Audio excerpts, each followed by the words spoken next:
大家好，欢迎收看《旁观华尔街视角》。但是今天的话题跟华尔街和经济关系都不是特别直接，而是我最近专访了前杜克大学商学院院长，现在在普华永道做国际领袖与领导策略师的 Blair Sheppard 教授。他最近出了一本新书，他的新书的主题是人类有10年的时间要立即解决4大危机。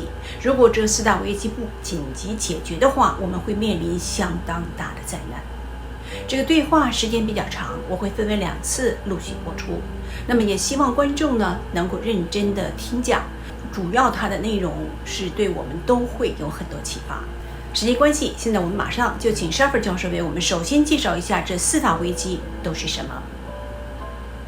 The one crisis is crisis of prosperity. Essentially, people feeling like the future is worse than today, and therefore not innovating, not dreaming, not trying, not caring, and in different places, different locations. So in some places, retirees tiring broke, kids graduating with no jobs, or people losing jobs because of technology. Second crisis is the impact that technology is having we didn't mean it to have. So industrial revolution causing climate. Massive platforms causing harms on society. So an example is that the fastest growing cause of death among 16-year-old males is suicide. Girls are self-harming. No one who built social media meant that to occur. It's an unintended consequence, but it's big and they're getting worse, right? The third one is that society actually is polarizing, and therefore it's very hard to lead today. Think about leading a multilateral institution in the world we live in today, right? And the final one is that people are increasingly distrustful of institutions. Now that one's really important. So think about a fish in water. Institutions are our legal system, our police force, our political system, our tax system, our education system. They make life work. If we don't trust them, then life gets really, really hard. I think this 4 crises become more being emphasized after the COVID-19. Yes. Shouldn't we now focus on finding better ways of protecting ourselves rather than just to go back to visit the old system and being damaged? Or you think we should build upon the old system we have and to make it better? How can we do this? Yeah, so your first point is that it's exactly right that COVID made all of those worse. It just made them worse, and then added its own additional problems, right? So I think what you have to do is go back and realize that the reason we have the crises is 70 years of success, right? So and we were successful. So we resolved the Second World War and all the damage there. We brought 2 billion people out of poverty. We brought China into the global economy and India into the global economy. And so the ideas that worked for 70 years were great. They just were too simple and they have a dark side. So we thought that globalization is only good. We thought that technology is only good. And we thought that simple measures like GDP and shareholder value are the right way to measure. In the world we lived in, they were good ways to think. The problem is they're showing their dark side, right? So let me go back to 2 crises to illustrate the point. Globalization grew massive wealth, but what happened is different parts of every region in the world were really successful and others not. So think about Western China versus the coast. Think about Northern England versus London. Think about Southern Europe versus Northern Europe. So globalization created disparity among regions and among people, right? And actually among generations. So the coming up generation have a much worse life confronting them than we did, right?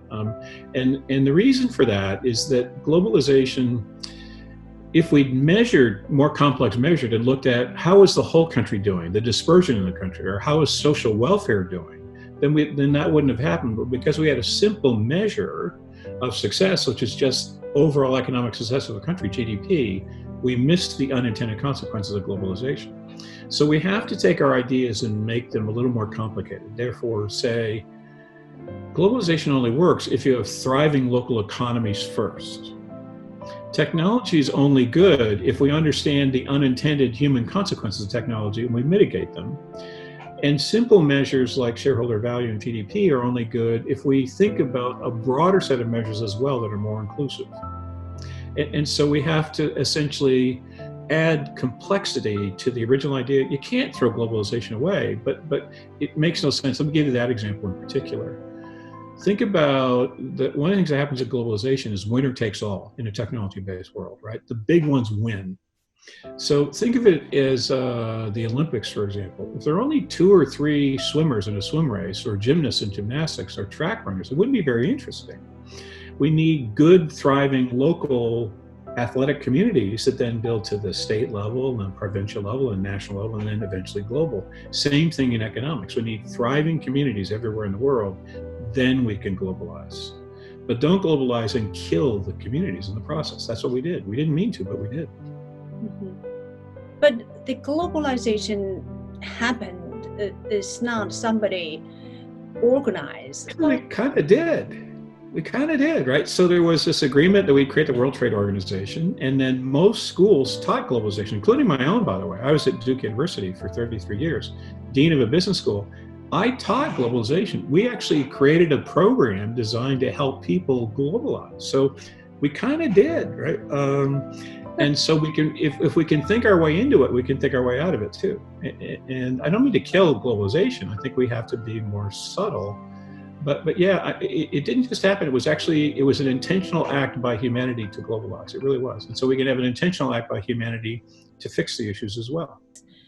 You're saying the localization is more important right now before the globalization. So the local economy has to be flourished. But how can you guarantee every region in the world have the same kind of flourished prosperity in their local region? But to your point, it's subtler than that. It is clearly the case that some places will be more successful than others. The problem is we shouldn't actually allow things to fall behind because we neglect them, right? So if you think about gross domestic product, it looks at how well a country is doing overall. If that's the only measure we have, we're not focusing on how broadly successful are we being, right? But I think in part, the real answer to the question about how do you create thriving communities is you get citizens in the world to say, I'm going to take care of a place I love.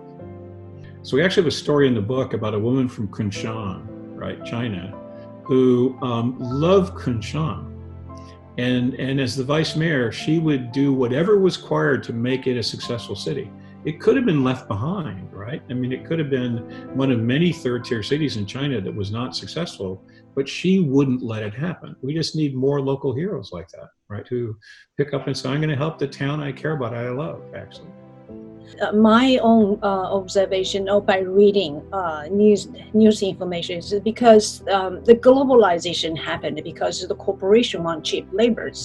Yeah. They were not thinking about the human betterment together. In a sense, it's back to the point, right? Which is if the only measure of success for a company is shareholder value, then I'm by definition going to go find the cheapest labor I can.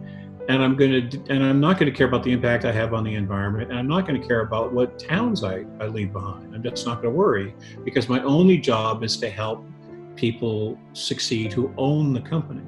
It turns out that shareholder value was doctrine in business schools all over the world. Right? What we have to do is change the doctrine and actually get investors to say, I only want to invest in something that I know will be sustainably successful. Now, when we start imposing that as a constraint, sustainably successful, I care about the people I'm employing. I care about my customers. I care about the towns I'm leaving behind. And we're actually seeing that shift in investor communities. They're starting to say, it's not enough for you to give me 14% returns. You also have to make the world better at the same time. So I think we're going to have serious conversations among existing investors. We're going to have to educate the people that are in business right now. We're going to have to fix our institutions. I mean, if it took the whole world to get us here in 70 years, it's going to take the whole world to undo it. And unfortunately, we only have 10 years, by the way, right? So we're going to have to have some leaders who do things massively and quickly. Actually, I think we will. COVID actually showed us we could, by the way, right? We all learned we could do things faster than we thought we could. We could go. You and I probably would have had this interview live in New York, right? Or I would have flown to Hong Kong, and it turns out we're doing it on the computer. So we learned to do that overnight. We can do some other things overnight too. 因为时间关系，网上节目时间不能太长，现在实际上已经是蛮长了，所以我们接下来的2个问题，一个就是国际的领袖人物问题，以及如何在维护自我的繁荣、自我的利益不受伤害情况下，欢迎广大的移民加盟，而建立更完美的社会制度。好，谢谢你的收看，我们下次再见。